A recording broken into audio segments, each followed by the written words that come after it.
Job chapter 1. In the land of Uz there lived a man whose name was Job. This man was blameless and upright. He feared God and shunned evil. He had 7 sons and 3 daughters, and he owned 7,000 sheep, 3,000 camels, 500 yoke of oxen, and 500 donkeys, and had a large number of servants. He was the greatest man among all the people of the east. His sons used to take turns holding feasts in their homes, and they would invite their 3 sisters to eat and drink with them. When a period of feasting had run its course, Job would send and have them purified. Early in the morning he would sacrifice a burnt offering for each of them, thinking, "Perhaps my children have sinned and cursed God in their hearts." This was Job's regular custom. One day the angels came to present themselves before the Lord, and Satan also came with them. The Lord said to Satan, "Where have you come from?" Satan answered the Lord, "From roaming through the earth and going back and forth in it." Then the Lord said to Satan, "Have you considered my servant Job? There is no one on earth like him. He is blameless and upright, a man who fears God and shuns evil." "Does Job fear God for nothing?" Satan replied. "Have you not put a hedge around him and his household and everything he has? You have blessed the work of his hands, so that his flocks and herds are spread throughout the land. But stretch out your hand and strike everything he has, and he will surely curse you to your face." The Lord said to Satan, "Very well then, everything he has is in your hands, but on the man himself do not lay a finger." Then Satan went out from the presence of the Lord. One day when Job's sons and daughters were feasting and drinking wine at the oldest brother's house, a messenger came to Job and said, "The oxen were plowing and the donkeys were grazing nearby, and the Sabaeans attacked and carried them off. They put the servants to the sword, and I am the only one who has escaped to tell you." While he was still speaking, another messenger came and said, "The fire of God fell from the sky and burned up the sheep and the servants, and I am the only one who has escaped to tell you." While he was still speaking, another messenger came and said, "The Chaldeans formed 3 raiding parties and swept down on your camels and carried them off. They put the servants to the sword, and I am the only one who has escaped to tell you." While he was still speaking, yet another messenger came and said, "Your sons and daughters were feasting and drinking wine at the oldest brother's house, when suddenly a mighty wind swept in from the desert and struck the 4 corners of the house. It collapsed on them, and they are dead. And I am the only one who has escaped to tell you." At this Job got up and tore his robe and shaved his head. Then he fell to the ground in worship and said, "Naked I came from my mother's womb, and naked I will depart. The Lord gave, and the Lord has taken away. May the name of the Lord be praised." In all this Job did not sin by charging God with wrongdoing. Job chapter 2. On another day the angels came to present themselves before the Lord, and Satan also came with them to present himself before him. And the Lord said to Satan, "Where have you come from?" Satan answered the Lord, "From roaming through the earth and going back and forth in it." Then the Lord said to Satan, "Have you considered my servant Job? There is no one on earth like him. He is blameless and upright, a man who fears God and shuns evil. And he still maintains his integrity, though you incited me against him to ruin him without any reason." "Skin for skin," Satan replied. "A man will give all he has for his own life. But stretch out your hand and strike his flesh and bones, and he will surely curse you to your face." The Lord said to Satan, "Very well then, he is in your hands, but you must spare his life." So Satan went out from the presence of the Lord, and afflicted Job with painful sores from the soles of his feet to the top of his head. Then Job took a piece of broken pottery and scraped himself with it as he sat among the ashes. His wife said to him, "Are you still holding on to your integrity? Curse God and die." He replied, "You are talking like a foolish woman. Shall we accept good from God and not trouble?" In all this Job did not sin in what he said. When Job's 3 friends, Eliphaz the Temanite, Bildad the Shuhite, and Zophar the Naamathite, heard about all the troubles that had come upon him, they set out from their homes and met together by agreement to go and sympathize with him and comfort him. When they saw him from a distance, they could hardly recognize him. They began to weep aloud, and they tore their robes and sprinkled dust on their heads. Then they sat on the ground with him for 7 days and 7 nights. No one said a word to him, because they saw how great his suffering was. Job chapter 3. After this, Job opened his mouth and cursed the day of his birth. He said, "May the day of my birth perish, and the night it was said, a boy is born. That day may it turn to darkness. May God above not care about it. May no light shine upon it. May darkness and deep shadow claim it once more. May a cloud settle over it. May blackness overwhelm its light. That night may thick darkness seize it. May it not be included among the days of the year, nor be entered in any of the months. May that night be barren. May no shout of joy be heard in it. May those who curse days curse that day, those who are ready to rouse Leviathan. May its morning stars become dark. May it wait for daylight in vain, and not see the first rays of dawn. For it did not shut the doors of the womb on me to hide trouble from my eyes. Why did I not perish at birth, and die as I came from the womb? Why were there knees to receive me, and breasts that I might be nursed? For now I would be lying down in peace. I would be asleep and at rest with kings and counselors of the earth, who built for themselves places now lying in ruins, with rulers who had gold, who filled their houses with silver. Or why was I not hidden in the ground like a stillborn child, like an infant who never saw the light of day? There the wicked cease from turmoil, and there the weary are at rest. Captives also enjoy their ease. They no longer hear the slave-drivers shout. The small and the great are there, and the slave is freed from his master. Why is light given to those in misery, and life to the bitter of soul, to those who long for death that does not come, who search for it more than for hidden treasure, who are filled with gladness and rejoice when they reach the grave? Why is life given to a man whose way is hidden, whom God has hedged in?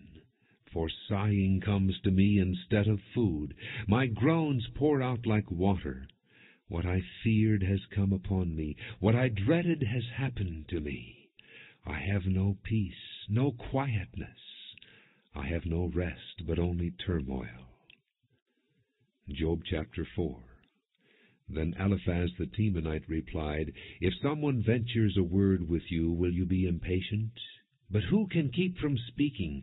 Think how you have instructed many, how you have strengthened feeble hands. Your words have supported those who stumbled. You have strengthened faltering knees. But now trouble comes to you, and you are discouraged. It strikes you, and you are dismayed. Should not your piety be your confidence, and your blameless ways your hope? Consider now, who being innocent has ever perished? Where were the upright ever destroyed? As I have observed, those who plow evil and those who sow trouble reap it. At the breath of God they are destroyed. At the blast of his anger they perish. The lions may roar and growl, yet the teeth of the great lions are broken.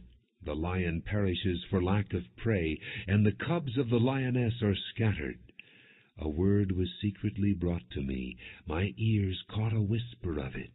Amid disquieting dreams in the night, when deep sleep falls on men, fear and trembling seized me and made all my bones shake.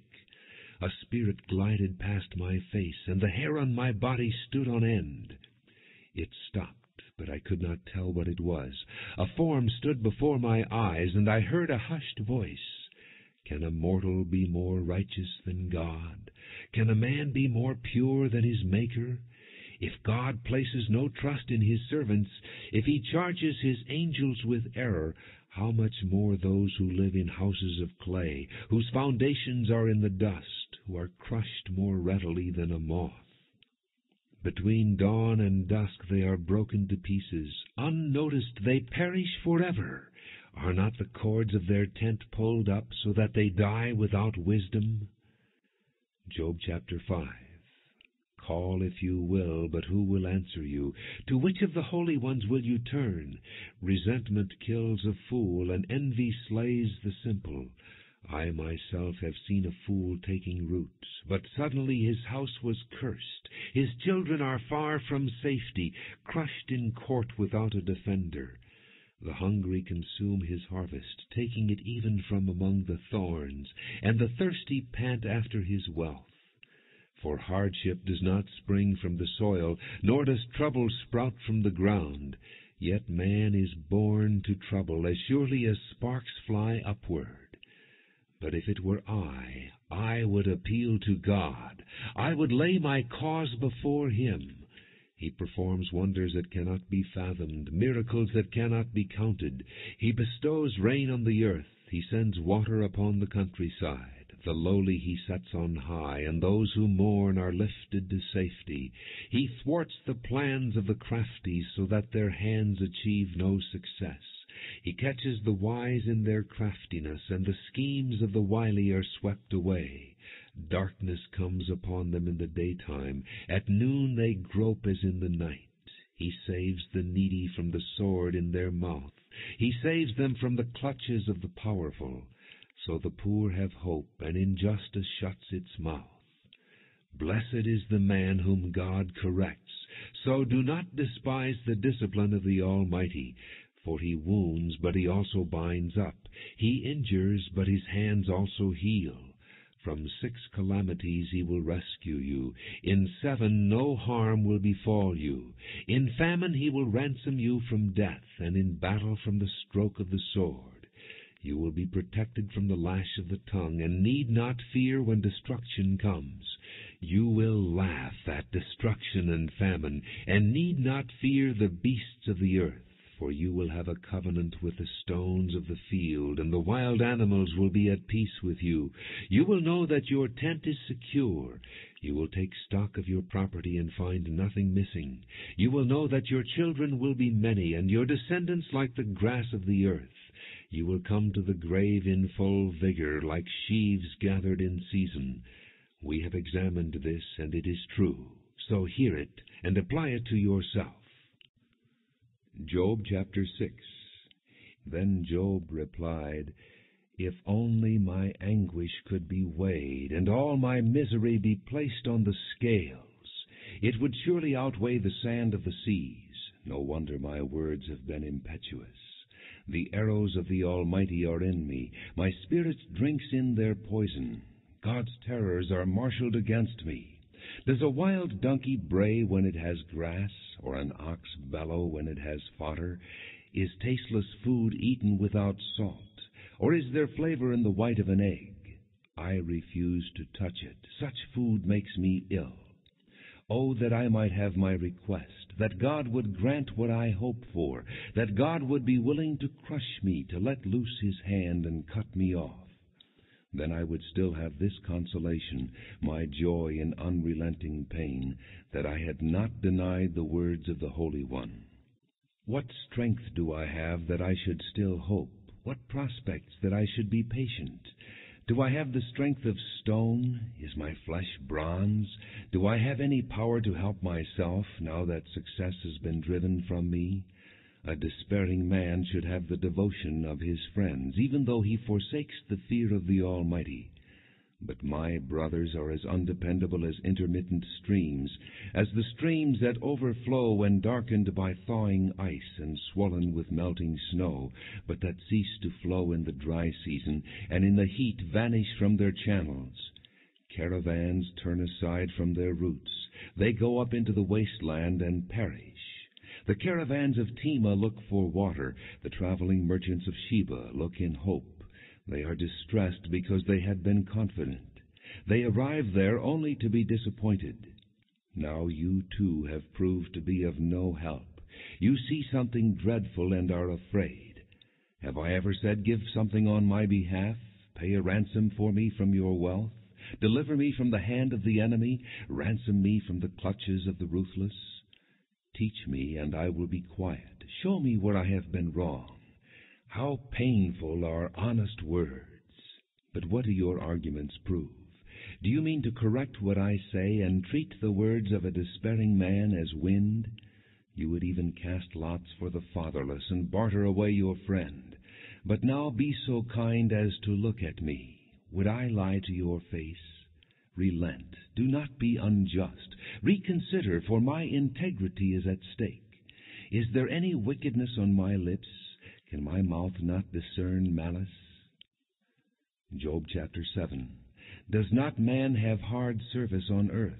Are not his days like those of a hired man, like a slave longing for the evening shadows, or a hired man waiting eagerly for his wages? So I have been allotted months of futility, and nights of misery have been assigned to me. When I lie down, I think, how long before I get up? The night drags on, and I toss till dawn. My body is clothed with worms and scabs. My skin is broken and festering. My days are swifter than a weaver's shuttle, and they come to an end without hope. Remember, O God, that my life is but a breath. My eyes will never see happiness again. The eye that now sees me will see me no longer. You will look for me, but I will be no more. As a cloud vanishes and is gone, so he who goes down to the grave does not return.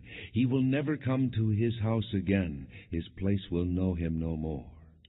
Therefore I will not keep silent. I will speak out in the anguish of my spirit. I will complain in the bitterness of my soul. Am I the sea or the monster of the deep that you put me under guard?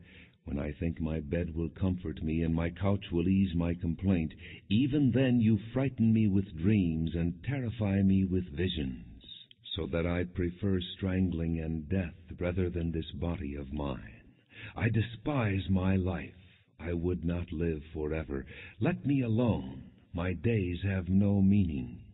What is man that you make so much of him, that you give him so much attention, that you examine him every morning and test him every moment? Will you never look away from me, or let me alone even for an instant? If I have sinned, what have I done to you, O watcher of men? Why have you made me your target? Have I become a burden to you? Why do you not pardon my offenses and forgive my sins? For I will soon lie down in the dust. You will search for me, but I will be no more. Job chapter 8. Then Bildad the Shuhite replied, How long will you say such things? Your words are a blustering wind. Does God pervert justice? Does the Almighty pervert what is right? When your children sinned against him, he gave them over to the penalty of their sin. But if you will look to God and plead with the Almighty, if you are pure and upright, even now he will rouse himself on your behalf and restore you to your rightful place. Your beginnings will seem humble, so prosperous will your future be. Ask the former generations and find out what their fathers learned. For we were born only yesterday and know nothing, and our days on earth are but a shadow. Will they not instruct you and tell you? Will they not bring forth words from their understanding? Can papyrus grow tall where there is no marsh? Can reeds thrive without water? While still growing and uncut, they wither more quickly than grass. Such is the destiny of all who forget God. So perishes the hope of the godless. What he trusts in is fragile. What he relies on is a spider's web. He leans on his web, but it gives way. He clings to it, but it does not hold. He is like a well-watered plant in the sunshine, spreading its shoots over the garden. It entwines its roots around a pile of rocks and looks for a place among the stones. But when it is torn from its spot, that place disowns it and says, I never saw you. Surely its life withers away, and from the soil other plants grow. Surely God does not reject a blameless man or strengthen the hands of evildoers. He will yet fill your mouth with laughter and your lips with shouts of joy. Your enemies will be clothed in shame, and the tents of the wicked will be no more. Job chapter 9. Then Job replied, Indeed, I know that this is true. But how can a mortal be righteous before God? Though one wished to dispute with him, he could not answer him 1 time out of 1,000. His wisdom is profound, his power is vast. Who has resisted him and come out unscathed? He moves mountains without their knowing it, and overturns them in his anger. He shakes the earth from its place, and makes its pillars tremble. He speaks to the sun, and it does not shine. He seals off the light of the stars. He alone stretches out the heavens, and treads on the waves of the sea. He is the maker of the Bear and Orion, the Pleiades and the constellations of the south. He performs wonders that cannot be fathomed, miracles that cannot be counted. When he passes me, I cannot see him. When he goes by, I cannot perceive him. If he snatches away, who can stop him? Who can say to him, "What are you doing?" God does not restrain his anger. Even the cohorts of Rahab cowered at his feet. How then can I dispute with him? How can I find words to argue with him? Though I were innocent, I could not answer him. I could only plead with my judge for mercy. Even if I summoned him and he responded, I do not believe he would give me a hearing. He would crush me with a storm and multiply my wounds for no reason. He would not let me regain my breath, but would overwhelm me with misery. If it is a matter of strength, he is mighty, and if it is a matter of justice, who will summon him? Even if I were innocent, my mouth would condemn me. If I were blameless, it would pronounce me guilty. Although I am blameless, I have no concern for myself. I despise my own life. It is all the same. That is why I say he destroys both the blameless and the wicked. When a scourge brings sudden death, he mocks the despair of the innocent. When a land falls into the hands of the wicked, he blindfolds its judges. If it is not he, then who is it? My days are swifter than a runner. They fly away without a glimpse of joy. They skim past like boats of papyrus, like eagles swooping down on their prey. If I say I will forget my complaint, I will change my expression and smile, I still dread all my sufferings, for I know you will not hold me innocent. Since I am already found guilty, why should I struggle in vain? Even if I washed myself with soap and my hands with washing soda, you would plunge me into a slime pit so that even my clothes would detest me. He is not a man like me that I might answer him, that we might confront each other in court. If only there were someone to arbitrate between us, to lay his hand upon us both, someone to remove God's rod from me, so that his terror would frighten me no more.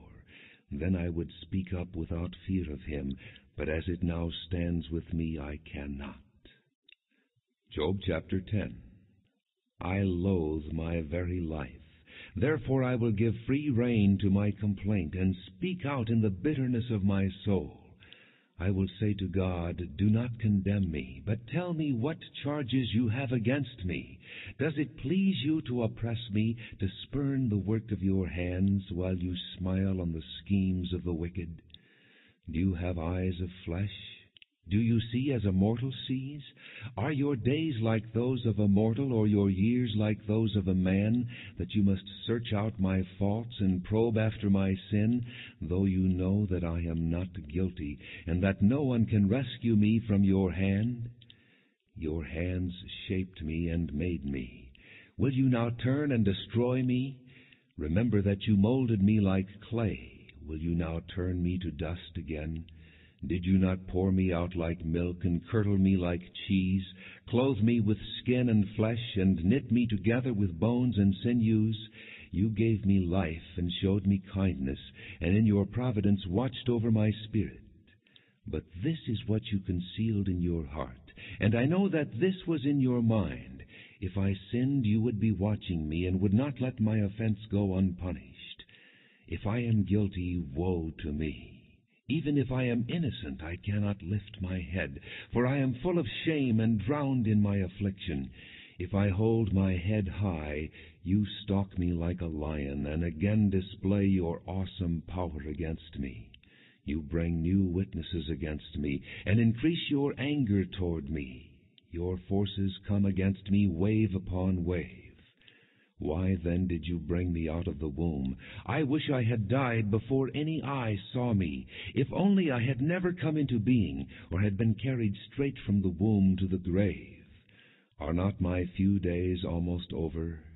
Turn away from me, so I can have a moment's joy before I go to the place of no return, to the land of gloom and deep shadow, to the land of deepest night, of deep shadow and disorder, where even the light is like darkness. Job chapter 11. Then Zophar the Naamathite replied, Are all these words to go unanswered? Is this talker to be vindicated? Will your idle talk reduce men to silence? Will no one rebuke you when you mock? You say to God, My beliefs are flawless, and I am pure in your sight. Oh, how I wish that God would speak, that he would open his lips against you, and disclose to you the secrets of wisdom, for true wisdom has two sides. Know this, God has even forgotten some of your sin. Can you fathom the mysteries of God? Can you probe the limits of the Almighty? They are higher than the heavens. What can you do? They are deeper than the depths of the grave. What can you know? Their measure is longer than the earth and wider than the sea. If he comes along and confines you in prison and convenes a court, who can oppose him? Surely he recognizes deceitful men, and when he sees evil, does he not take note? But a witless man can no more become wise than a wild donkey's colt can be born a man. Yet if you devote your heart to him and stretch out your hands to him, if you put away the sin that is in your hand and allow no evil to dwell in your tent, then you will lift up your face without shame. You will stand firm and without fear. You will surely forget your trouble, recalling it only as waters gone by. Life will be brighter than noonday, and darkness will become like morning. You will be secure because there is hope. You will look about you and take your rest in safety. You will lie down with no one to make you afraid, and many will court your favor. But the eyes of the wicked will fail, and escape will elude them. Their hope will become a dying gasp. Job chapter 12. Then Job replied, Doubtless you are the people, and wisdom will die with you. But I have a mind as well as you. I am not inferior to you. Who does not know all these things? I have become a laughingstock to my friends, though I called upon God, and he answered. A mere laughingstock, though righteous and blameless.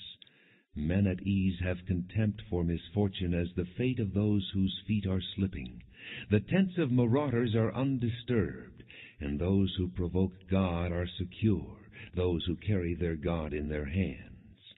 But ask the animals, and they will teach you, or the birds of the air, and they will tell you, or speak to the earth, and it will teach you, or let the fish of the sea inform you. Which of all these does not know that the hand of the Lord has done this? In his hand is the life of every creature, and the breath of all mankind. Does not the ear test words as the tongue tastes food? Is not wisdom found among the aged? Does not long life bring understanding? To God belong wisdom and power. Counsel and understanding are his. What he tears down cannot be rebuilt. The man he imprisons cannot be released. If he holds back the waters, there is drought. If he lets them loose, they devastate the land. To him belong strength and victory. Both deceived and deceiver are his. He leads counselors away stripped and makes fools of judges. He takes off the shackles put on by kings and ties a loincloth around their waist. He leads priests away stripped and overthrows men long established. He silences the lips of trusted advisers and takes away the discernment of elders. He pours contempt on nobles and disarms the mighty. He reveals the deep things of darkness and brings deep shadows into the light. He makes nations great and destroys them. He enlarges nations and disperses them. He deprives the leaders of the earth of their reason. He sends them wandering through a trackless waste. They grope in darkness with no light. He makes them stagger like drunkards. Job chapter 13. My eyes have seen all this. My ears have heard and understood it. What you know, I also know. I am not inferior to you, but I desire to speak to the Almighty and to argue my case with God. You, however, smear me with lies. You are worthless physicians, all of you. If only you would be altogether silent. For you, that would be wisdom. Hear now my argument. Listen to the plea of my lips. Will you speak wickedly on God's behalf? Will you speak deceitfully for him? Will you show him partiality?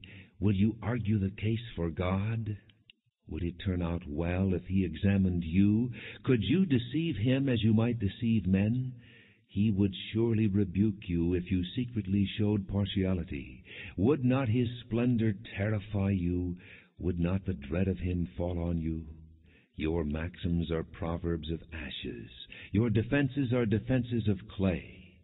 Keep silent and let me speak. Then let come to me what may. Why do I put myself in jeopardy and take my life in my hands? Though he slay me, yet will I hope in him. I will surely defend my ways to his face. Indeed, this will turn out for my deliverance, for no godless man would dare come before him. Listen carefully to my words. Let your ears take in what I say. Now that I have prepared my case, I know I will be vindicated. Can anyone bring charges against me? If so, I will be silent and die. Only grant me these two things, O God, and then I will not hide from you. Withdraw your hand far from me, and stop frightening me with your terrors. Then summon me, and I will answer, or let me speak, and you reply. How many wrongs and sins have I committed? Show me my offense and my sin. Why do you hide your face and consider me your enemy? Will you torment a wind-blown leaf? Will you chase after dry chaff? For you write down bitter things against me, and make me inherit the sins of my youth. You fasten my feet in shackles. You keep close watch on all my paths by putting marks on the soles of my feet. So man wastes away like something rotten, like a garment eaten by moths. Job chapter 14. Man born of woman is of few days and full of trouble. He springs up like a flower and withers away. Like a fleeting shadow he does not endure. Do you fix your eye on such a one? Will you bring him before you for judgment? Who can bring what is pure from the impure? No one. Man's days are determined. You have decreed the number of his months, and have set limits he cannot exceed. So look away from him, and let him alone, till he has put in his time like a hired man. At least there is hope for a tree. If it is cut down, it will sprout again, and its new shoots will not fail. Its roots may grow old in the ground, and its stump die in the soil, yet at the scent of water it will bud, and put forth shoots like a plant. But man dies and is laid low. He breathes his last and is no more. As water disappears from the sea, or a riverbed becomes parched and dry, so man lies down and does not rise. Till the heavens are no more, men will not awake or be roused from their sleep. If only you would hide me in the grave, and conceal me till your anger has passed. If only you would set me a time, and then remember me. If a man dies, will he live again? All the days of my hard service I will wait for my renewal to come. You will call, and I will answer you. You will long for the creature your hands have made. Surely then you will count my steps, but not keep track of my sin. My offenses will be sealed up in a bag. You will cover over my sin. But as a mountain erodes and crumbles, and as a rock is moved from its place, as water wears away stones and torrents wash away the soil, so you destroy man's hope. You overpower him once for all, and he is gone. You change his countenance and send him away. If his sons are honored, he does not know it. If they are brought low, he does not see it. He feels but the pain of his own body, and mourns only for himself. Job chapter 15. Then Eliphaz the Temanite replied, Would a wise man answer with empty notions, or fill his belly with the hot east wind? Would he argue with useless words, with speeches that have no value? But you even undermine piety and hinder devotion to God. Your sin prompts your mouth. You adopt the tongue of the crafty. Your own mouth condemns you, not mine. Your own lips testify against you. Are you the first man ever born? Were you brought forth before the hills? Do you listen in on God's counsel? Do you limit wisdom to yourself? What do you know that we do not know? What insights do you have that we do not have? The gray-haired and the aged are on our side, men even older than your father. Are God's consolations not enough for you, words spoken gently to you? Why has your heart carried you away, and why do your eyes flash, so that you vent your rage against God and pour out such words from your mouth? What is man that he could be pure, or one born of woman that he could be righteous? If God places no trust in his holy ones, if even the heavens are not pure in his eyes, how much less man, who is vile and corrupt, who drinks up evil like water? Listen to me, and I will explain to you. Let me tell you what I have seen, what wise men have declared, hiding nothing received from their fathers, to whom alone the land was given when no alien passed among them. All his days the wicked man suffers torment, the ruthless through all the years stored up for him.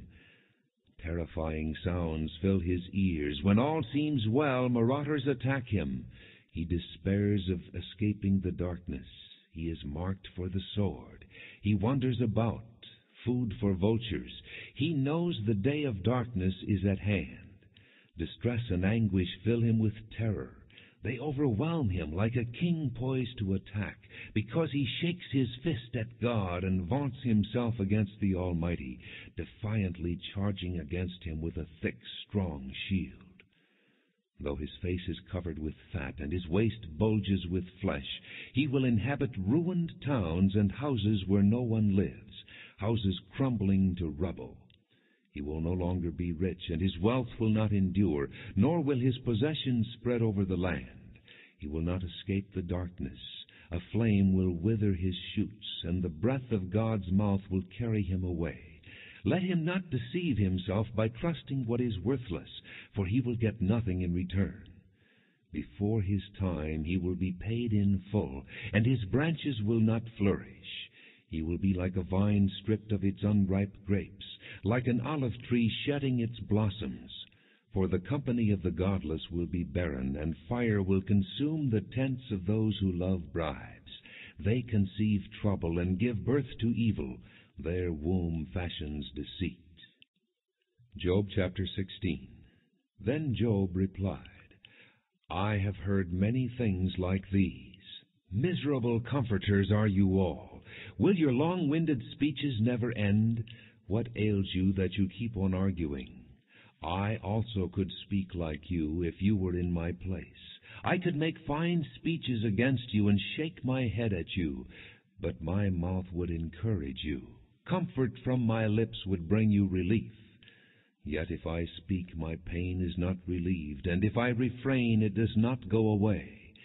Surely, O God, you have worn me out. You have devastated my entire household. You have bound me, and it has become a witness. My gauntness rises up and testifies against me. God assails me and tears me in his anger and gnashes his teeth at me. My opponent fastens on me his piercing eyes. Men open their mouths to jeer at me. They strike my cheek in scorn and unite together against me. God has turned me over to evil men and thrown me into the clutches of the wicked. All was well with me, but he shattered me. He seized me by the neck and crushed me. He has made me his target. His archers surround me. Without pity he pierces my kidneys and spills my gall on the ground. Again and again he bursts upon me. He rushes at me like a warrior. I have sewed sackcloth over my skin and buried my brow in the dust.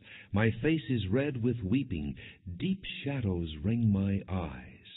Yet my hands have been free of violence, and my prayer is pure. O earth, do not cover my blood.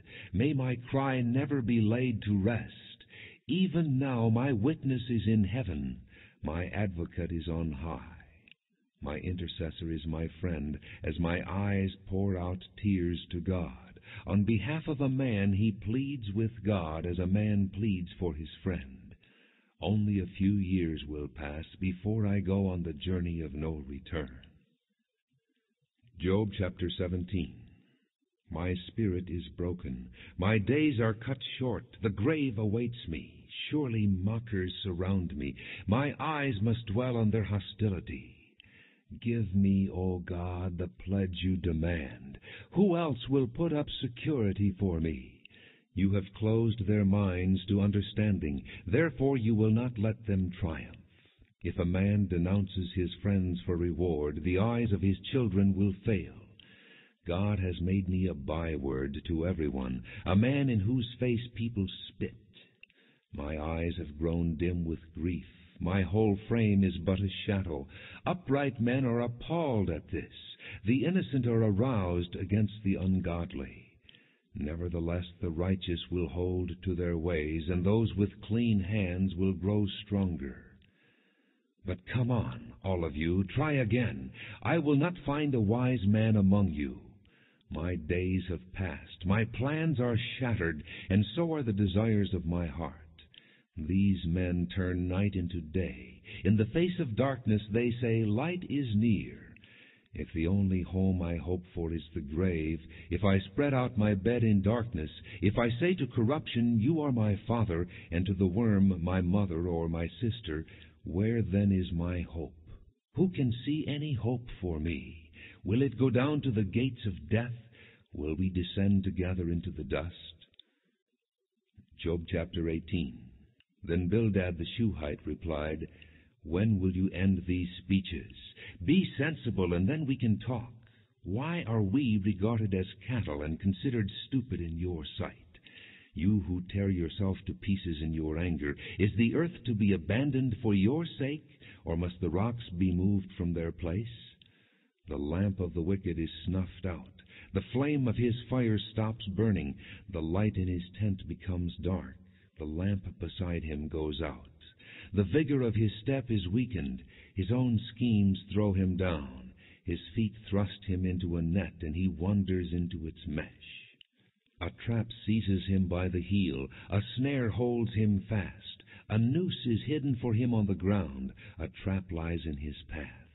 Terrors startle him on every side and dog his every step. Calamity is hungry for him. Disaster is ready for him when he falls. It eats away parts of his skin. Death's firstborn devours his limbs. He is torn from the security of his tent and marched off to the king of terrors. Fire resides in his tent. Burning sulfur is scattered over his dwelling. His roots dry up below, and his branches wither above. The memory of him perishes from the earth. He has no name in the land. He is driven from light into darkness, and is banished from the world. He has no offspring or descendants among his people, no survivor where once he lived. Men of the west are appalled at his fate. Men of the east are seized with horror. Surely such is the dwelling of an evil man. Such is the place of one who knows not God. Job chapter 19. Then Job replied, How long will you torment me and crush me with words? 10 times now you have reproached me. Shamelessly you attack me. If it is true that I have gone astray, my error remains my concern alone. If indeed you would exalt yourselves above me and use my humiliation against me, then know that God has wronged me and drawn his net around me. Though I cry, I've been wronged, I get no response.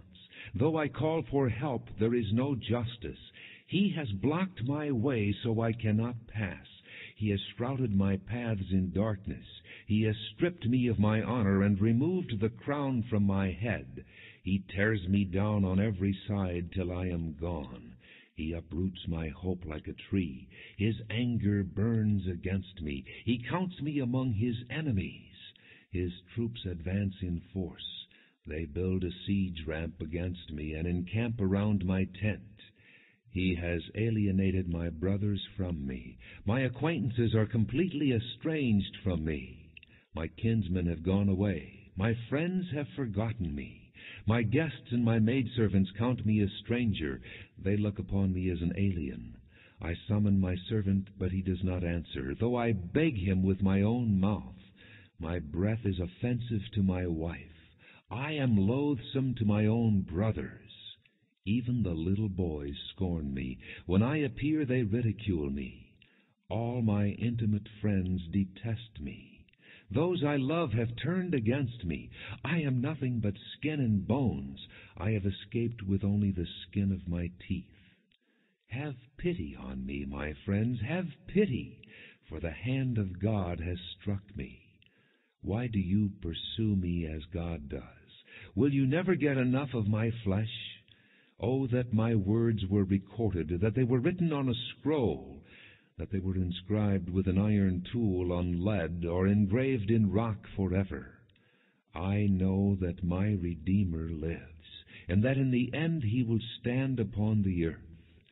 And after my skin has been destroyed, yet in my flesh I will see God. I myself will see him with my own eyes, I and not another. How my heart yearns within me. If you say, how we will hound him, since the root of the trouble lies in him, you should fear the sword yourselves, for wrath will bring punishment by the sword, and then you will know that there is judgment. Job chapter 20. Then Zophar the Naamathite replied, My troubled thoughts prompt me to answer, because I am greatly disturbed. I hear a rebuke that dishonors me, and my understanding inspires me to reply. Surely you know how it has been from of old, ever since man was placed on the earth, that the mirth of the wicked is brief, the joy of the godless lasts but a moment. Though his pride reaches to the heavens, and his head touches the clouds, he will perish forever like his own dung. Those who have seen him will say, Where is he?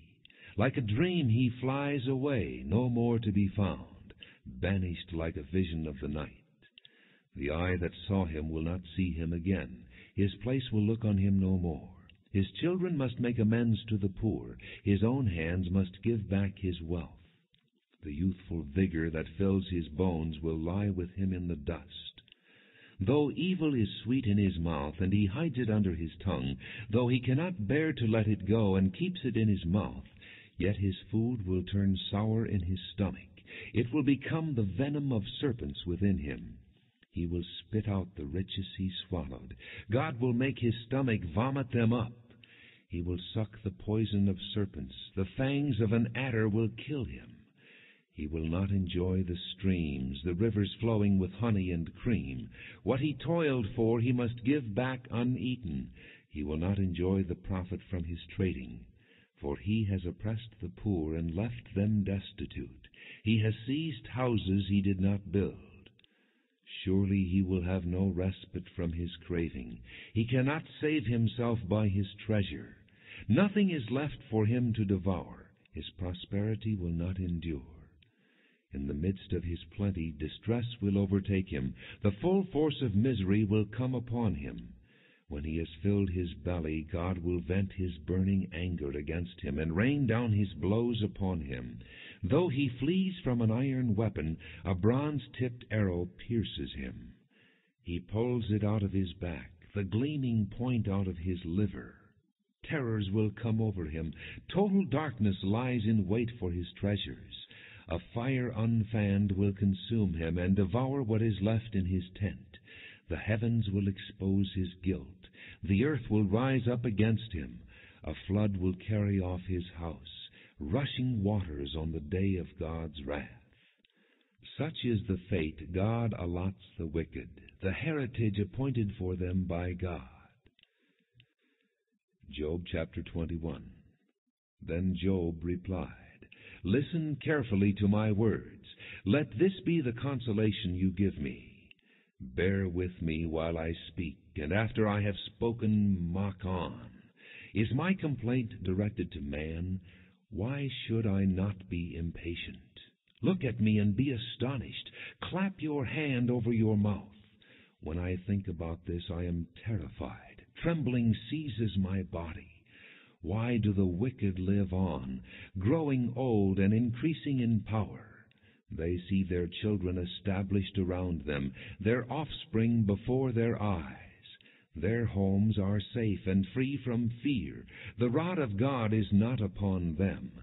Their bulls never fail to breed. Their cows calve and do not miscarry. They send forth their children as a flock. Their little ones dance about. They sing to the music of tambourine and harp. They make merry to the sound of the flute. They spend their years in prosperity and go down to the grave in peace. Yet they say to God, Leave us alone. We have no desire to know your ways. Who is the Almighty that we should serve him? What would we gain by praying to him? But their prosperity is not in their own hands, so I stand aloof from the counsel of the wicked. Yet how often is the lamp of the wicked snuffed out? How often does calamity come upon them, the fate God allots in his anger? How often are they like straw before the wind, like chaff swept away by a gale? It is said God stores up a man's punishment for his sons. Let him repay the man himself, so that he will know it.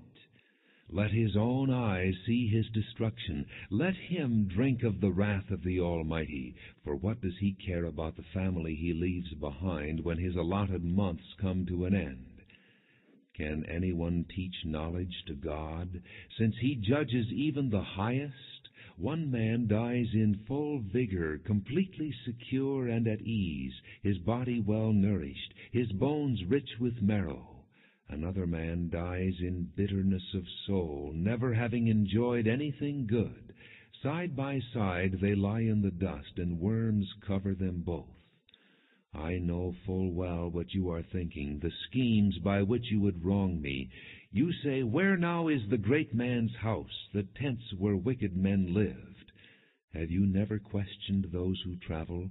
Have you paid no regard to their accounts? That the evil man is spared from the day of calamity, that he is delivered from the day of wrath? Who denounces his conduct to his face? Who repays him for what he has done?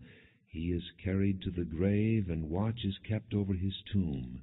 The soil in the valley is sweet to him. All men follow after him, and a countless throng goes before him. So how can you console me with your nonsense? Nothing is left of your answers but falsehood. Job chapter 22. Then Eliphaz the Temanite replied, Can a man be of benefit to God? Can even a wise man benefit him? What pleasure would it give the Almighty if you were righteous? What would he gain if your ways were blameless? Is it for your piety that he rebukes you and brings charges against you? Is not your wickedness great? Are not your sins endless? You demanded security from your brothers for no reason. You stripped men of their clothing, leaving them naked. You gave no water to the weary, and you withheld food from the hungry, though you were a powerful man owning land, an honored man living on it. And you sent widows away empty-handed and broke the strength of the fatherless. That is why snares are all around you, why sudden peril terrifies you, why it is so dark you cannot see, and why a flood of water covers you. Is not God in the heights of heaven? And see how lofty are the highest stars. Yet you say, What does God know? Does he judge through such darkness? Thick clouds veil him, so he does not see us, as he goes about in the vaulted heavens.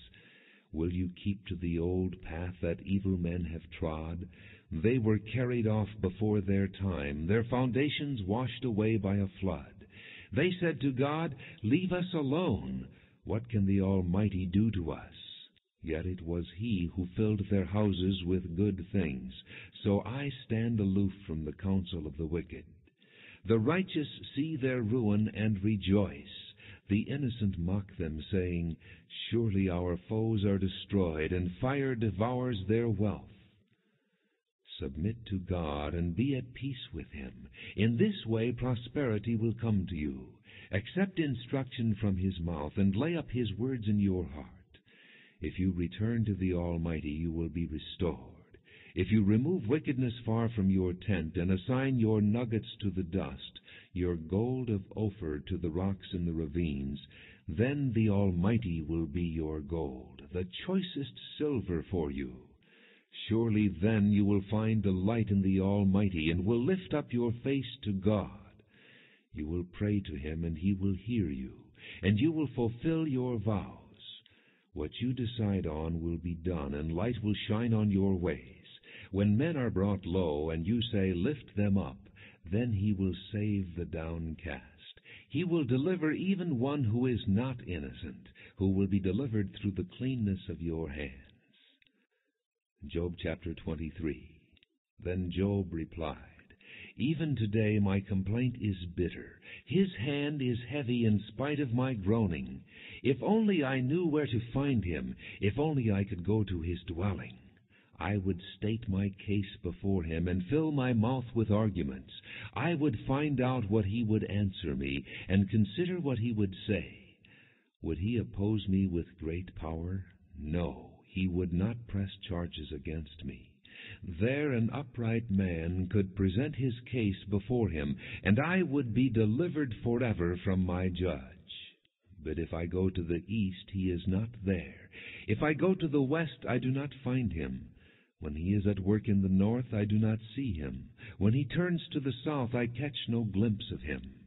But he knows the way that I take. When he has tested me, I will come forth as gold. My feet have closely followed his steps. I have kept to his way without turning aside. I have not departed from the commands of his lips. I have treasured the words of his mouth more than my daily bread. But he stands alone, and who can oppose him? He does whatever he pleases. He carries out his decree against me, and many such plans he still has in store. That is why I am terrified before him. When I think of all this, I fear him. God has made my heart faint. The Almighty has terrified me. Yet I am not silenced by the darkness, by the thick darkness that covers my face. Job chapter 24. Why does the Almighty not set times for judgment? Why must those who know him look in vain for such days?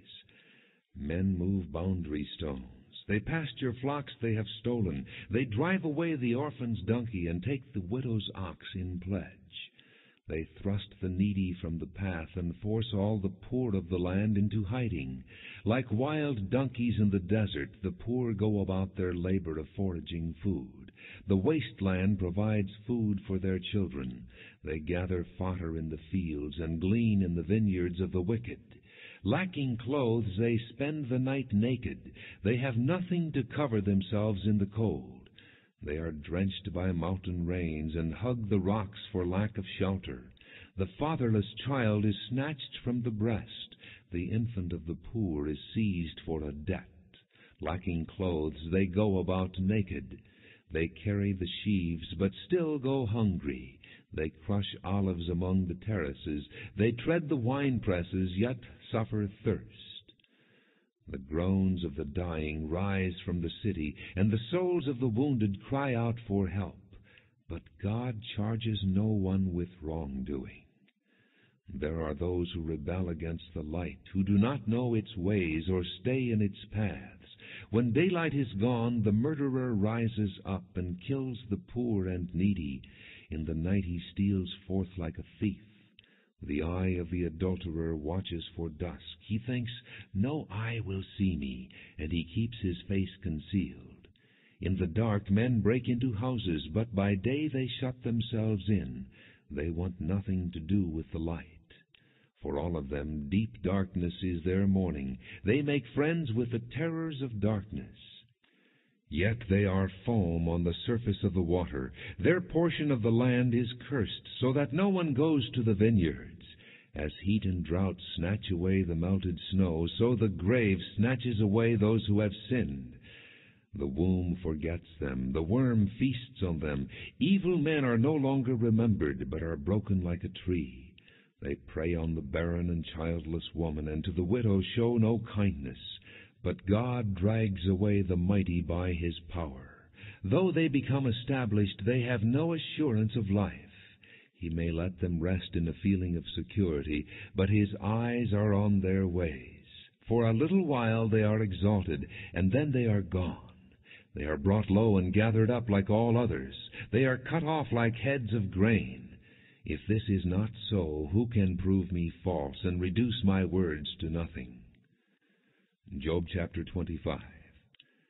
Then Bildad the Shuhite replied, Dominion and awe belong to God. He establishes order in the heights of heaven. Can his forces be numbered? Upon whom does his light not rise? How then can a man be righteous before God? How can one born of woman be pure? If even the moon is not bright, and the stars are not pure in his eyes, how much less man who is but a maggot, a son of man who is only a worm? Job chapter 26. Then Job replied, How you have helped the powerless! How you have saved the arm that is feeble! What advice you have offered to one without wisdom, and what great insight you have displayed! Who has helped you utter these words, and whose spirit spoke from your mouth? The dead are in deep anguish, those beneath the waters and all that live in them.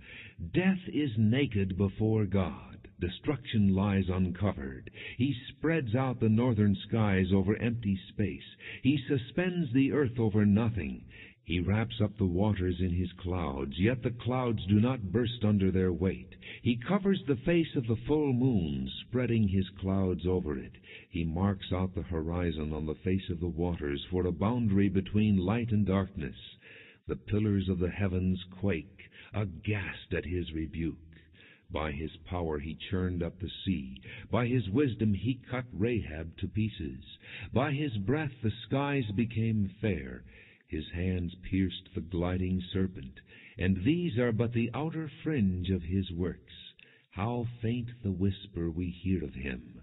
Who then can understand the thunder of his power? Job chapter 27. And Job continued his discourse. As surely as God lives, who has denied me justice, the Almighty, who has made me taste bitterness of soul, as long as I have life within me, the breath of God in my nostrils, my lips will not speak wickedness, and my tongue will utter no deceit. I will never admit you are in the right. Till I die, I will not deny my integrity. I will maintain my righteousness and never let go of it. My conscience will not reproach me as long as I live. May my enemies be like the wicked, my adversaries like the unjust. For what hope has the godless when he is cut off, when God takes away his life? Does God listen to his cry when distress comes upon him? Will he find delight in the Almighty? Will he call upon God at all times? I will teach you about the power of God. The ways of the Almighty I will not conceal. You have all seen this yourselves. Why then this meaningless talk? Here is the fate God allots to the wicked, the heritage a ruthless man receives from the Almighty. However many his children, their fate is the sword. His offspring will never have enough to eat. The plague will bury those who survive him, and their widows will not weep for them. Though he heaps up silver like dust and clothes like piles of clay, what he lays up the righteous will wear, and the innocent will divide his silver. The house he builds is like a moth's cocoon, like a hut made by a watchman. He lies down wealthy, but will do so no more. When he opens his eyes, all is gone. Terrors overtake him like a flood. A tempest snatches him away in the night. The east wind carries him off, and he is gone. It sweeps him out of his place. It hurls itself against him without mercy as he flees headlong from its power. It claps its hands in derision and hisses him out of his place. Job chapter 28. There is a mine for silver, and a place where gold is refined. Iron is taken from the earth, and copper is smelted from ore. Man puts an end to the darkness. He searches the farthest recesses for ore in the blackest darkness. Far from where people dwell he cuts a shaft, in places forgotten by the foot of man. Far from men he dangles and sways. The earth from which food comes is transformed below as by fire. Sapphires come from its rocks, and its dust contains nuggets of gold. No bird of prey knows that hidden path. No falcon's eye has seen it. Proud beasts do not set foot on it, and no lion prowls there. Man's hand assaults the flinty rock and lays bare the roots of the mountains. He tunnels through the rock. His eyes see all its treasures. He searches the sources of the rivers and brings hidden things to light. But where can wisdom be found? Where does understanding dwell? Man does not comprehend its worth. It cannot be found in the land of the living. The deep says, "It is not in me." The sea says, "It is not with me." It cannot be bought with the finest gold, nor can its price be weighed in silver. It cannot be bought with the gold of Ophir, with precious onyx or sapphires. Neither gold nor crystal can compare with it, nor can it be had for jewels of gold. Coral and jasper are not worthy of mention. The price of wisdom is beyond rubies. The topaz of Cush cannot compare with it. It cannot be bought with pure gold. Where then does wisdom come from? Where does understanding dwell? It is hidden from the eyes of every living thing, concealed even from the birds of the air. Destruction and death say, "Only a rumor of it has reached our ears." God understands the way to it, and He alone knows where it dwells, for He views the ends of the earth and sees everything under the heavens. When He established the force of the wind and measured out the waters, when He made a decree for the rain and a path for the thunderstorm, then He looked at wisdom and appraised it. He confirmed it and tested it. And He said to man, "The fear of the Lord, that is wisdom, and to shun evil is understanding." Job chapter 29. Job continued his discourse. How I long for the months gone by, for the days when God watched over me, when His lamp shone upon my head, and by His light I walked through darkness. Oh, for the days when I was in my prime, when God's intimate friendship blessed my house, when the Almighty was still with me and my children were around me, when my path was drenched with cream and the rock poured out for me streams of olive oil. When I went to the gate of the city and took my seat in the public square, the young men saw me and stepped aside, and the old men rose to their feet. The chief men refrained from speaking and covered their mouths with their hands. The voices of the nobles were hushed, and their tongues stuck to the roof of their mouths. Whoever heard me spoke well of me, and those who saw me commended me, because I rescued the poor who cried for help, and the fatherless who had none to assist them. The man who was dying blessed me. I made the widow's heart sing. I put on righteousness as my clothing. Justice was my robe and my turban. I was eyes to the blind and feet to the lame. I was a father to the needy. I took up the case of the stranger. I broke the fangs of the wicked, and snatched the victims from their teeth. I thought, I will die in my own house, my days as numerous as the grains of sand. My roots will reach to the water, and the dew will lie all night on my branches. My glory will remain fresh in me, the bow ever new in my hand. Men listened to me expectantly, waiting in silence for my counsel. After I had spoken, they spoke no more. My words fell gently on their ears. They waited for me as for showers, and drank in my words as the spring rain. When I smiled at them, they scarcely believed it. The light of my face was precious to them. I chose the way for them and sat as their chief. I dwelt as a king among his troops. I was like one who comforts mourners. Job chapter 30. But now they mock me, men younger than I, whose fathers I would have disdained to put with my sheepdogs. Of what use was the strength of their hands to me, since their vigor had gone from them? Haggard from want and hunger, they roamed the parched land in desolate wastelands at night. In the brush they gathered salt herbs, and their food was the root of the broom tree. They were banished from their fellow men, shouted at as if they were thieves. They were forced to live in the dry stream beds, among the rocks and in holes in the ground. They brayed among the bushes and huddled in the undergrowth. A base and nameless brood, they were driven out of the land, and now their sons mock me in song. I have become a byword among them. They detest me and keep their distance. They do not hesitate to spit in my face. Now that God has unstrung my bow and afflicted me, they throw off restraint in my presence. On my right the tribe attacks. They lay snares for my feet. They build their siege ramps against me. They break up my road. They succeed in destroying me without anyone's helping them. They advance as through a gaping breach. Amid the ruins they come rolling in. Terrors overwhelm me. My dignity is driven away as by the wind. My safety vanishes like a cloud. And now my life ebbs away. Days of suffering grip me. Night pierces my bones. My gnawing pains never rest. In his great power God becomes like clothing to me. He binds me like the neck of my garment. He throws me into the mud, and I am reduced to dust and ashes. I cry out to you, O God, but you do not answer. I stand up, but you merely look at me. You turn on me ruthlessly. With the might of your hand you attack me. You snatch me up and drive me before the wind. You toss me about in the storm. I know you will bring me down to death, to the place appointed for all the living. Surely no one lays a hand on a broken man when he cries for help in his distress.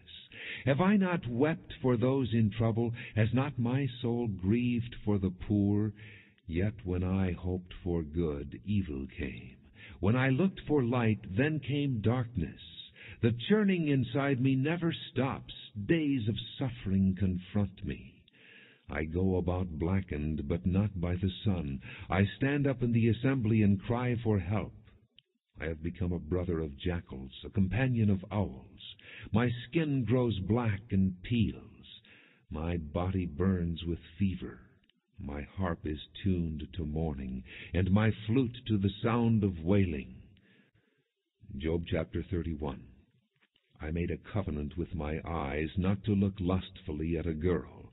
For what is man's lot from God above, his heritage from the Almighty on high?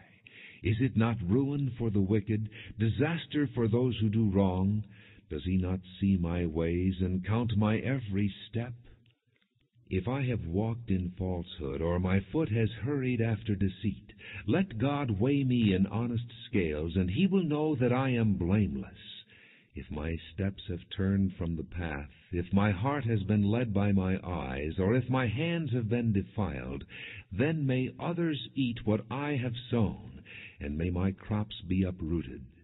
If my heart has been enticed by a woman, or if I have lurked at my neighbor's door, then may my wife grind another man's grain, and may other men sleep with her. For that would have been shameful, a sin to be judged.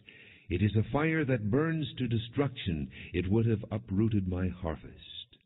If I have denied justice to my menservants and maidservants when they had a grievance against me, what will I do when God confronts me? What will I answer when called to account? Did not he who made me in the womb make them? Did not the same one form us both within our mothers? If I have denied the desires of the poor, or let the eyes of the widow grow weary, if I have kept my bread to myself, not sharing it with the fatherless, But from my youth I reared him as would a father, and from my birth I guided the widow.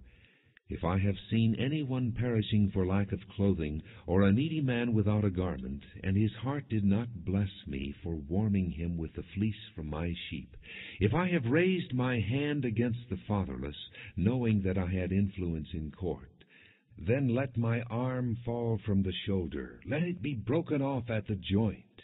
For I dreaded destruction from God, and for fear of His splendor I could not do such things.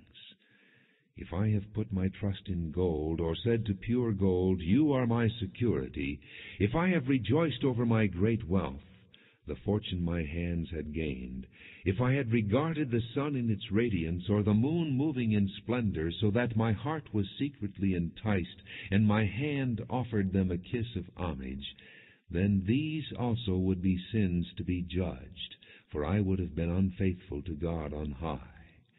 If I have rejoiced at my enemy's misfortune, or gloated over the trouble that came to him, I have not allowed my mouth to sin by invoking a curse against his life. If the men of my household have never said, Who has not had his fill of Job's meat? But no stranger had to spend the night in the street, for my door was always open to the traveler. If I have concealed my sin as men do, by hiding my guilt in my heart, because I so feared the crowd, and so dreaded the contempt of the clans, that I kept silent and would not go outside, oh, that I had someone to hear me! I sign now my defense. Let the Almighty answer me. Let my accuser put his indictment in writing. Surely I would wear it on my shoulder. I would put it on like a crown. I would give him an account of my every step. Like a prince I would approach him. If my land cries out against me, and all its furrows are wet with tears, if I have devoured its yield without payment, or broken the spirit of its tenants, then let briars come up instead of wheat, and weeds instead of barley. The words of Job are ended. Job chapter 32. So these three men stopped answering Job, because he was righteous in his own eyes. But Elihu, son of Barachel the Buzite, of the family of Ram, became very angry with Job for justifying himself rather than God. He was also angry with the three friends, because they had found no way to refute Job, and yet had condemned him. Now Elihu had waited before speaking to Job, because they were older than he. But when he saw that the three men had nothing more to say, his anger was aroused. So Elihu, son of Barachel the Buzite, said, I am young in years, and you are old. That is why I was fearful, not daring to tell you what I know. I thought age should speak, advanced years should teach wisdom. But it is the Spirit in a man, the breath of the Almighty, that gives him understanding. It is not only the old who are wise, not only the aged who understand what is right. Therefore I say, listen to me. I too will tell you what I know. I waited while you spoke. I listened to your reasoning. While you were searching for words, I gave you my full attention. But not one of you has proved Job wrong. None of you has answered his arguments. Do not say, we have found wisdom. Let God refute him, not man. But Job has not marshaled his words against me, and I will not answer him with your arguments. They are dismayed and have no more to say. Words have failed them. Must I wait now that they are silent, now that they stand there with no reply? I too will have my say. I too will tell what I know, for I am full of words, and the Spirit within me compels me. Inside I am like bottled-up wine, like new wineskins ready to burst. I must speak and find relief. I must open my lips and reply. I will show partiality to no one, nor will I flatter any man, for if I were skilled in flattery, my Maker would soon take me away. Job chapter 33. But now, Job, listen to my words. Pay attention to everything I say. I am about to open my mouth. My words are on the tip of my tongue. My words come from an upright heart. My lips sincerely speak what I know. The Spirit of God has made me. The breath of the Almighty gives me life. Answer me then if you can. Prepare yourself and confront me. I am just like you before God. I too have been taken from clay. No fear of me should alarm you, nor should my hand be heavy upon you. But you have said in my hearing, I heard the very words, I am pure and without sin. I am clean and free from guilt. Yet God has found fault with me. He considers me his enemy. He fastens my feet in shackles. He keeps close watch on all my paths. But I tell you, in this you are not right, for God is greater than man. Why do you complain to him that he answers none of man's words? For God does speak, now one way, now another, though man may not perceive it. In a dream, in a vision of the night, when deep sleep falls on men as they slumber in their beds, he may speak in their ears and terrify them with warnings, to turn man from wrongdoing and keep him from pride, to preserve his soul from the pit, his life from perishing by the sword. Or a man may be chastened on a bed of pain, with constant distress in his bones, so that his very being finds food repulsive, and his soul loathes the choicest meal. His flesh wastes away to nothing, and his bones, once hidden, now stick out.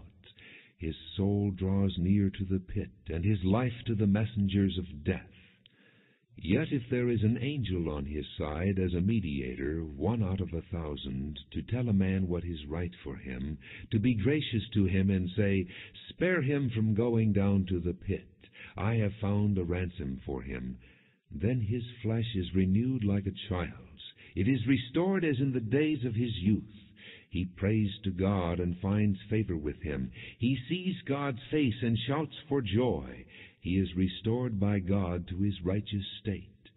Then he comes to men and says, I sinned and perverted what was right, but I did not get what I deserved. He redeemed my soul from going down to the pit, and I will live to enjoy the light. God does all these things to a man, twice, even 3 times, to turn back his soul from the pit, that the light of life may shine on him. Pay attention, Job, and listen to me. Be silent, and I will speak. If you have anything to say, answer me. Speak up, for I want you to be cleared.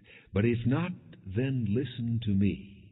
Be silent, and I will teach you wisdom. Job chapter 34. Then Elihu said, Hear my words, you wise men. Listen to me, you men of learning, for the ear tests words as the tongue tastes food. Let us discern for ourselves what is right. Let us learn together what is good. Job says, I am innocent, but God denies me justice. Although I am right, I am considered a liar. Although I am guiltless, his arrow inflicts an incurable wound. What man is like Job, who drinks scorn like water? He keeps company with evildoers. He associates with wicked men, for he says it profits a man nothing when he tries to please God.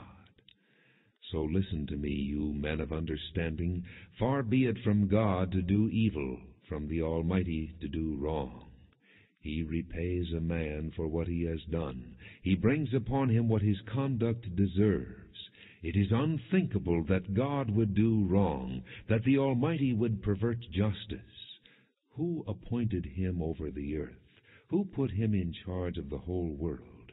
If it were his intention and he withdrew his spirit and breath, all mankind would perish together, and man would return to the dust. If you have understanding, hear this. Listen to what I say. Can he who hates justice govern? Will you condemn the just and mighty one? Is he not the one who says to kings, You are worthless, and to nobles, You are wicked, who shows no partiality to princes, and does not favor the rich over the poor, for they are all the work of his hands? They die in an instant, in the middle of the night. The people are shaken, and they pass away. The mighty are removed without human hand. His eyes are on the ways of men. He sees their every step. There is no dark place, no deep shadow where evildoers can hide. God has no need to examine men further, that they should come before him for judgment. Without inquiry he shatters the mighty, and sets up others in their place. Because he takes note of their deeds, he overthrows them in the night, and they are crushed.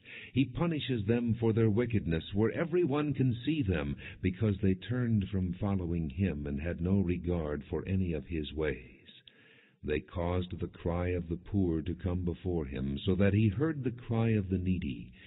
But if he remains silent, who can condemn him? If he hides his face, who can see him? Yet he is over man and nation alike, to keep a godless man from ruling, from laying snares for the people. Suppose a man says to God, I am guilty, but will offend no more. Teach me what I cannot see. If I have done wrong, I will not do so again. Should God then reward you on your terms when you refuse to repent? You must decide, not I, so tell me what you know. Men of understanding declare, wise men who hear me say to me, Job speaks without knowledge, his words lack insight. Oh, that Job might be tested to the utmost for answering like a wicked man. To his sin he adds rebellion. Scornfully he claps his hands among us and multiplies his words against God. Job chapter 35. Then Elihu said, Do you think this is just? You say, I will be cleared by God. Yet you ask him, What profit is it to me? And what do I gain by not sinning? I would like to reply to you and to your friends with you. Look up at the heavens and see. Gaze at the clouds so high above you. If you sin, how does that affect him? If your sins are many, what does that do to him? If you are righteous, what do you give to him? Or what does he receive from your hand? Your wickedness affects only a man like yourself, and your righteousness only the sons of men. Men cry out under a load of oppression. They plead for relief from the arm of the powerful. But no one says, Where is God my Maker, who gives songs in the night, who teaches more to us than to the beasts of the earth, and makes us wiser than the birds of the air? He does not answer when men cry out, because of the arrogance of the wicked. Indeed, God does not listen to their empty plea. The Almighty pays no attention to it. How much less then will he listen when you say that you do not see him, that your case is before him and you must wait for him, and further that his anger never punishes and he does not take the least notice of wickedness. So Job opens his mouth with empty talk. Without knowledge he multiplies words. Job chapter 36. Elihu continued, Bear with me a little longer, and I will show you that there is more to be said in God's behalf. I get my knowledge from afar. I will ascribe justice to my Maker. Be assured that my words are not false. One perfect in knowledge is with you. God is mighty, but does not despise men. He is mighty and firm in his purpose. He does not keep the wicked alive, but gives the afflicted their rights. He does not take his eyes off the righteous. He enthrones them with kings and exalts them forever. But if men are bound in chains, held fast by cords of affliction, he tells them what they have done, that they have sinned arrogantly. He makes them listen to correction and commands them to repent of their evil. If they obey and serve him, they will spend the rest of their days in prosperity and their years in contentment. But if they do not listen, they will perish by the sword and die without knowledge. The godless in heart harbor resentment. Even when he fetters them, they do not cry for help. They die in their youth among male prostitutes of the shrines. But those who suffer he delivers in their suffering. He speaks to them in their affliction. He is wooing you from the jaws of distress to a spacious place free from restriction, to the comfort of your table laden with choice food. But now you are laden with the judgment due the wicked. Judgment and justice have taken hold of you. Be careful that no one entices you by riches. Do not let a large bribe turn you aside. Would your wealth, or even all your mighty efforts, sustain you so you would not be in distress? Do not long for the night to drag people away from their homes. Beware of turning to evil, which you seem to prefer to affliction. God is exalted in his power. Who is a teacher like him? Who has prescribed his ways for him, or said to him, "You have done wrong"? Remember to extol his work, which men have praised in song. All mankind has seen it. Men gaze on it from afar. How great is God, beyond our understanding! The number of his years is past finding out. He draws up the drops of water, which distill as rain to the streams. The clouds pour down their moisture, and abundant showers fall on mankind. Who can understand how he spreads out the clouds, how he thunders from his pavilion? See how he scatters his lightning about him, bathing the depths of the sea. This is the way he governs the nations and provides food in abundance. He fills his hands with lightning and commands it to strike its mark. His thunder announces the coming storm. Even the cattle make known its approach. Job chapter 37. At this my heart pounds and leaps from its place. Listen, listen to the roar of his voice, to the rumbling that comes from his mouth. He unleashes his lightning beneath the whole heaven and sends it to the ends of the earth. After that comes the sound of his roar. He thunders with his majestic voice. When his voice resounds, he holds nothing back. God's voice thunders in marvelous ways. He does great things beyond our understanding. He says to the snow, "Fall on the earth," and to the rain shower, "Be a mighty downpour." So that all men he has made may know his work, he stops every man from his labor. The animals take cover, they remain in their dens. The tempest comes out from its chamber, the cold from the driving winds. The breath of God produces ice, and the broad waters become frozen. He loads the clouds with moisture. He scatters his lightning through them. At his direction they swirl around over the face of the whole earth to do whatever he commands them. He brings the clouds to punish men, or to water his earth and show his love. Listen to this, Job. Stop and consider God's wonders. Do you know how God controls the clouds and makes his lightning flash? Do you know how the clouds hang poised, those wonders of him who is perfect in knowledge? You who swelter in your clothes when the land lies hushed under the south wind, can you join him in spreading out the skies, hard as a mirror of cast bronze? Tell us what we should say to him. We cannot draw up our case because of our darkness. Should he be told that I want to speak, would any man ask to be swallowed up? Now no one can look at the sun, bright as it is in the skies, after the wind has swept them clean. Out of the north he comes in golden splendor. God comes in awesome majesty. The Almighty is beyond our reach and exalted in power. In his justice and great righteousness he does not oppress. Therefore men revere him, for does he not have regard for all the wise in heart? Job chapter 38. Then the Lord answered Job out of the storm. He said, "Who is this that darkens my counsel with words without knowledge? Brace yourself like a man. I will question you, and you shall answer me. Where were you when I laid the earth's foundation? Tell me if you understand. Who marked off its dimensions? Surely you know. Who stretched a measuring line across it? On what were its footings set? Or who laid its cornerstone, while the morning stars sang together, and all the angels shouted for joy? Who shut up the sea behind doors, when it burst forth from the womb? When I made the clouds its garment, and wrapped it in thick darkness? When I fixed limits for it, and set its doors and bars in place?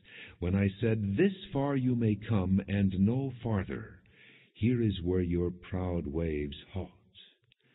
Have you ever given orders to the morning, or shown the dawn its place, that it might take the earth by the edges and shake the wicked out of it? The earth takes shape like clay under a seal. Its features stand out like those of a garment. The wicked are denied their light, and their upraised arm is broken. Have you journeyed to the springs of the sea, or walked in the recesses of the deep? Have the gates of death been shown to you? Have you seen the gates of the shadow of death? Have you comprehended the vast expanses of the earth? Tell me if you know all this. What is the way to the abode of light, and where does darkness reside? Can you take them to their places? Do you know the paths to their dwellings? Surely you know, for you were already born. You have lived so many years. Have you entered the storehouses of the snow, or seen the storehouses of the hail, which I reserve for times of trouble, for days of war and battle? What is the way to the place where the lightning is dispersed, or the place where the east winds are scattered over the earth? Who cuts a channel for the torrents of rain, and a path for the thunderstorm, to water a land where no man lives, a desert with no one in it, to satisfy a desolate wasteland, and make it sprout with grass? Does the rain have a father? Who fathers the drops of dew? From whose womb comes the ice? Who gives birth to the frost from the heavens, when the waters become hard as stone, when the surface of the deep is frozen? Can you bind the beautiful Pleiades? Can you loose the cords of Orion? Can you bring forth the constellations in their seasons, or lead out the bear with its cubs? Do you know the laws of the heavens? Can you set up God's dominion over the earth? Can you raise your voice to the clouds, and cover yourself with a flood of water? Do you send the lightning bolts on their way? Do they report to you, "Here we are"? Who endowed the heart with wisdom, or gave understanding to the mind? Who has the wisdom to count the clouds? Who can tip over the water jars of the heavens when the dust becomes hard, and the clods of earth stick together? Do you hunt the prey for the lioness, and satisfy the hunger of the lions when they crouch in their dens, or lie in wait in a thicket? Who provides food for the raven when its young cry out to God and wander about for lack of food? Job chapter 39. Do you know when the mountain goats give birth? Do you watch when the doe bears her fawn? Do you count the months till they bear? Do you know the time they give birth? They crouch down and bring forth their young. Their labor pains are ended. Their young thrive and grow strong in the wilds. They leave and do not return. Who let the wild donkey go free? Who untied his ropes? I gave him the wasteland as his home, the salt flats as his habitat. He laughs at the commotion in the town. He does not hear a driver's shout. He ranges the hills for his pasture and searches for any green thing. Will the wild ox consent to serve you? Will he stay by your manger at night? Can you hold him to the furrow with a harness? Will he till the valleys behind you? Will you rely on him for his great strength? Will you leave your heavy work to him? Can you trust him to bring in your grain and gather it to your threshing floor? The wings of the ostrich flap joyfully, but they cannot compare with the pinions and feathers of the stork. She lays her eggs on the ground and lets them warm in the sand, unmindful that a foot may crush them, that some wild animal may trample them. She treats her young harshly as if they were not hers. She cares not that her labor was in vain, for God did not endow her with wisdom, or give her a share of good sense. Yet when she spreads her feathers to run, she laughs at horse and rider. Do you give the horse his strength, or clothe his neck with a flowing mane? Do you make him leap like a locust, striking terror with his proud snorting? He paws fiercely, rejoicing in his strength, and charges into the fray. He laughs at fear, afraid of nothing. He does not shy away from the sword. The quiver rattles against his side, along with a flashing spear and lance. In frenzied excitement he eats up the ground. He cannot stand still when the trumpet sounds. At the blast of the trumpet he snorts, "Aha!" He catches the scent of battle from afar, the shout of commanders and the battle cry. Does the hawk take flight by your wisdom and spread his wings toward the south?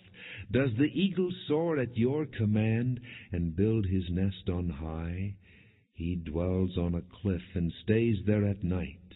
A rocky crag is his stronghold. From there he seeks out his food. His eyes detect it from afar. His young ones feast on blood, and where the slain are, there is he. Job chapter 40.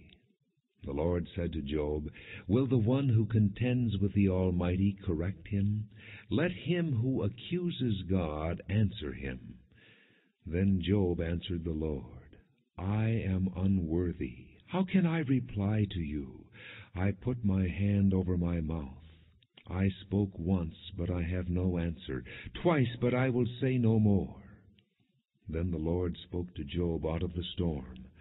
"Brace yourself like a man. I will question you, and you shall answer me. Would you discredit my justice? Would you condemn me to justify yourself? Do you have an arm like God's, and can your voice thunder like His? Then adorn yourself with glory and splendor, and clothe yourself in honor and majesty. Unleash the fury of your wrath. Look at every proud man and bring him low. Look at every proud man and humble him. Crush the wicked where they stand. Bury them all in the dust together. Shroud their faces in the grave. Then I myself will admit to you that your own right hand can save you. Look at the behemoth, which I made along with you, and which feeds on grass like an ox. What strength he has in his loins, what power in the muscles of his belly. His tail sways like a cedar, the sinews of his thighs are close-knit. His bones are tubes of bronze, his limbs like rods of iron. He ranks first among the works of God, yet his Maker can approach him with his sword. The hills bring him their produce, and all the wild animals play nearby. Under the lotus plants he lies, hidden among the reeds in the marsh. The lotuses conceal him in their shadow. The poplars by the stream surround him. When the river rages, he is not alarmed. He is secure, though the Jordan should surge against his mouth. Can anyone capture him by the eyes, or trap him and pierce his nose? Job chapter 41. Can you pull in the Leviathan with a fish hook, or tie down his tongue with a rope? Can you put a cord through his nose, or pierce his jaw with a hook? Will he keep begging you for mercy? Will he speak to you with gentle words? Will he make an agreement with you for you to take him as your slave for life?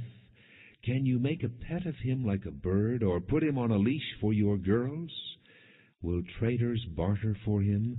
Will they divide him up among the merchants? Can you fill his hide with harpoons, or his head with fishing spears? If you lay a hand on him, you will remember the struggle and never do it again. Any hope of subduing him is false. The mere sight of him is overpowering. No one is fierce enough to rouse him. Who then is able to stand against me? Who has a claim against me that I must pay? Everything under heaven belongs to me. I will not fail to speak of his limbs, his strength, and his graceful form. Who can strip off his outer coat? Who would approach him with a bridle? Who dares open the doors of his mouth, ringed about with his fearsome teeth?